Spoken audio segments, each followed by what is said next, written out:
Jadi di video ini gue mau ngebahas tentang tujuan, motivasi, sama cara belajar Mandarin biar bisa mencapai goal yang lo mau. Sekarang gue lagi kuliah di Cina nih, udah mau masuk tahun keempat. Dan gue belajar Mandarin secara serius tuh kurang lebih dari 5 tahun yang lalu. 6 tahun lah, dari SMA kelas 12 ketika gue memutuskan untuk pergi ke China. Dan dari tahun itu sampai sekarang, udah mau 5-6 tahun, gue tahu banget gimana perjalanannya dari yang gak suka Mandarin. Gue waktu kecil tuh gak suka. Sampai ada motivasi, hilang motivasi, sampai sekarang semangat lagi untuk ngejar ini, HSK6. Sekarang gue lagi belajar buat HSK6. Dan di video yang ini, gue mau ngebahas gimana sih caranya biar dapat motivasi, punya tujuan yang jelas, sama cara yang benar untuk belajar Mandarin. Ya sebenarnya bukan cara yang benar sih, sebenarnya ini cara yang gue pakai sampai bisa bertahan sampai sekarang. Jadi belum tentu yang benar juga sih. Mungkin kalau ada yang lebih benar ya sharing ke gue, karena gue juga mau tahu. Jadi ya, semoga video ini bermanfaat ya. Jadi langsung aja kita mulai. Yang pertama, yang paling penting itu motivasi. Dimana motivasi itu sebuah kata yang suka orang ucapin ya. Gimana cara cari motivasi? Sebenarnya menurut gua cara cari motivasi cuma ada dua. Yaitu yang pertama, motivasi untuk menuju sesuatu. Beasiswa, kerja yang lebih baik, kesempatan lebih banyak, dapat cewek Cina, apapun itu motivasi lo untuk maju terus. Dan yang kedua, untuk lari dari sesuatu. Jadi yang pertama menuju sesuatu, yang kedua lari dari sesuatu. Lu gak suka lu hidup sekarang kayak gimana, lu gak suka lingkungan lu gimana, lu gak suka kalau orang pikir lu tuh gak bisa belajar Mandarin. Pokoknya sesuatu yang mau lu lari dari yang di belakang. Ketika lu punya dua itu, lu punya tujuan, motivasi, sesuatu yang mau lu dapat, dan sesuatu yang mau lu buang, sesuatu yang mau lu lari dari, itu bakal jadi motivasi yang menurut gua gak ada habisnya. Kayak sekarang gue mau ngejar HSK6.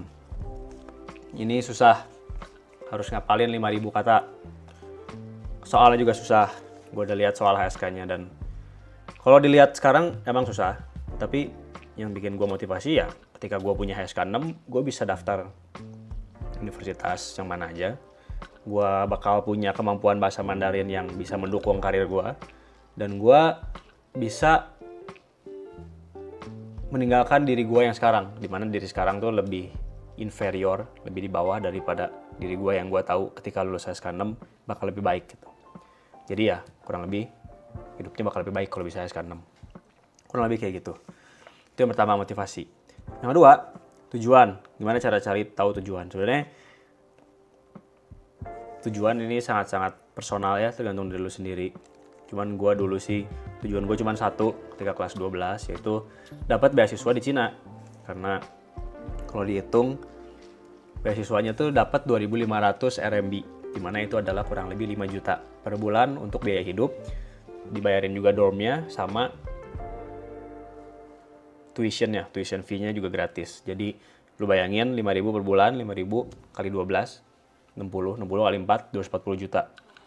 Beasiswanya 240 juta bisa dapat kalau lu mau buang waktu belajar Mandarin. Itu menurut gue trade yang sangat bagus. Jadi di situ gue menentukan tujuan gue itu. Mungkin buat kalian bisa juga cari tujuannya sendiri, entah itu beasiswa, entah itu karir, entah itu cari cewek Cina, ya terserah lu lah tujuannya apa.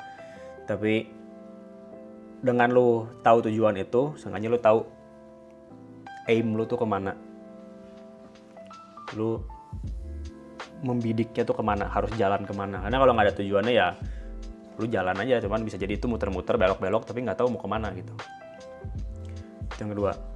Yang ketiga, caranya, kalau lu dari nol nih, sengaja kalau gue dulu bisa ketemu diri gue yang dulu lagi belajar dari nol, gue bakal bilang bahwa itu yang tadi, pertama tujuan, motivasi, sama untuk cara teknisnya, mulai dari fondasinya dulu, kayak misalnya pinyin, gimana cara bacanya, G dibaca K, K dibaca K ada H-nya dikit, nada gimana, nada 1, 2, 3, 4 sama yang nggak ada nada. Udah dapat pinyin sama nada, apalin bahwa Hans itu sebenarnya mereka tuh gambar, dimana satu-satu dari mereka tuh ada ceritanya, ada background story-nya, kenapa mereka bentuknya seperti itu. Ya mungkin gak semuanya, cuman kebanyakan kayak gitu.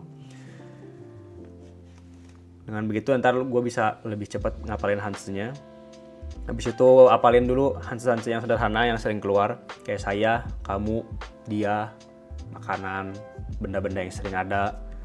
Habis itu baru jalan ke kalimat kata-kata yang buat nempelin, kayak misalnya tan shi gitu kan, but gitu. Jadi kayak qimie很热, hari ini panas, tan shi tapi 我们还是要上课, harus tetap kelas gitu, misalnya kayak gitu.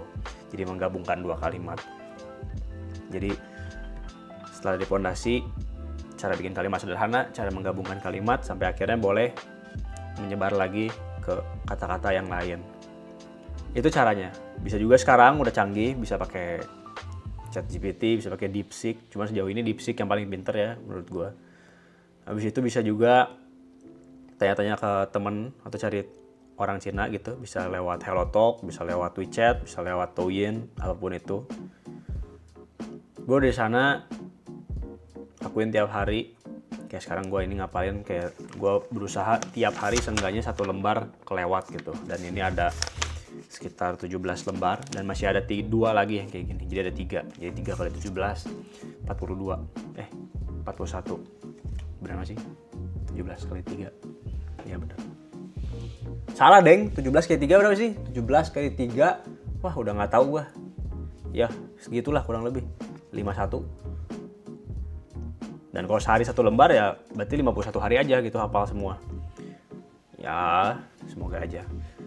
Dan ya itu, habis dari situ kalau udah punya tujuannya, lu tiap kali motivasi, lu tahu tekniknya gimana, lakuin tiap hari, pasti lu dapat tujuannya.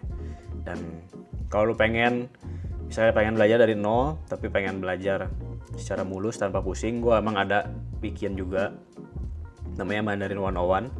Dimana di sana gue udah ngepaketin fondasinya gimana, habis itu tips and triknya gimana, dapat juga buku digital HSK dari 1 sampai 6, dapat bisa menanya-nanya, pokoknya semuanya lah biar mulainya lebih mulus. Kalau lu pengen, boleh cek di bukankelas.com, ada di description video, cuman kalau enggak juga nggak apa-apa, sengaja gitu.